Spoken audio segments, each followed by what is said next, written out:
বিসমিল্লাহির রহমানির রহিম। প্রিয় দেশবাসী, আসসালামু আলাইকুম।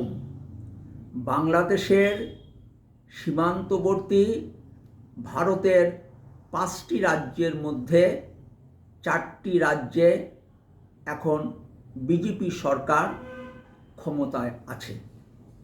মেঘালয়ে বিজেপি সরকার ক্ষমতায় না থাকলেও সেখানে বিজেপির প্রভাব অনেক বেশি।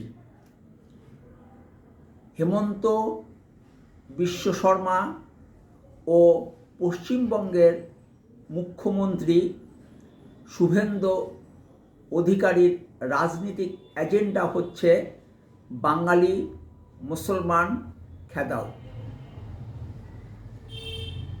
হেমন্ত বিশ্ববর্মা বলেছেন, কোড, আমরা রাতে চুপ করে পুশ ইন করব, আনকোড।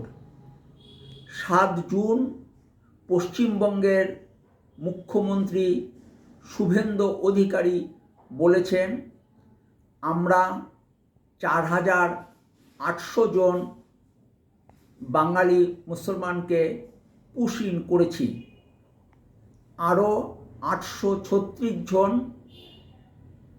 অপেক্ষারত আছে, তাদেরকেও পুশ ইন করব, আনকোড।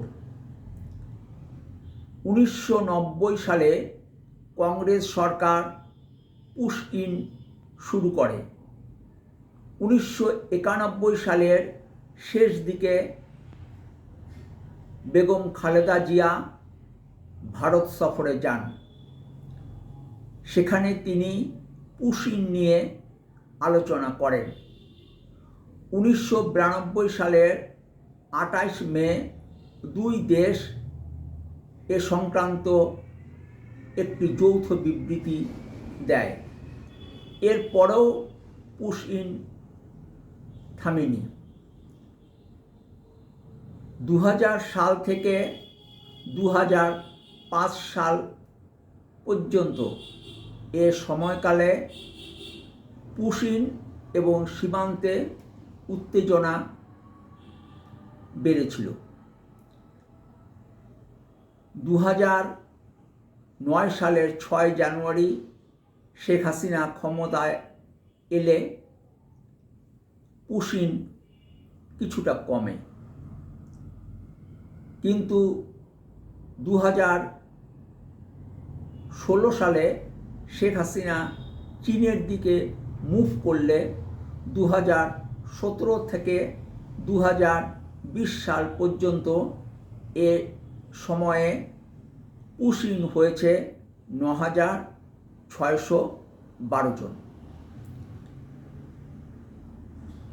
পশ্চিমবাংলার যেসব বাঙালি মুসলমান দিল্লি ও ব্যাঙ্গালোরে কাজের জন্য যায়, তারা সেখানে হিন্দিতে কথা বলে থাকে। তাদের মধ্যে কয়েকজন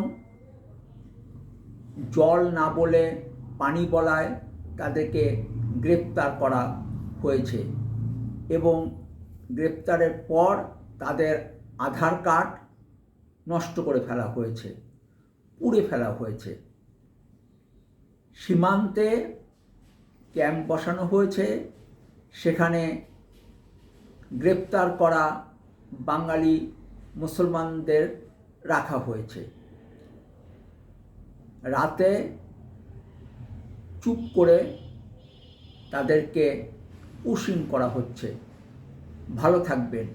সম্ভব হলে দেশ পরিচালনার নীতি ও পদ্ধতির পরিবর্তন নিয়ে কথা বলতে রাজনীতির আড্ডাখানা বলে পরিচিত রহমতে রাব্বানা ও রুম্মানে বেড়াতে আসবেন। ফিয়ামানিল্লাহ। আল্লাহ হাফেজ। বাংলাদেশ জিন্দাবাদ।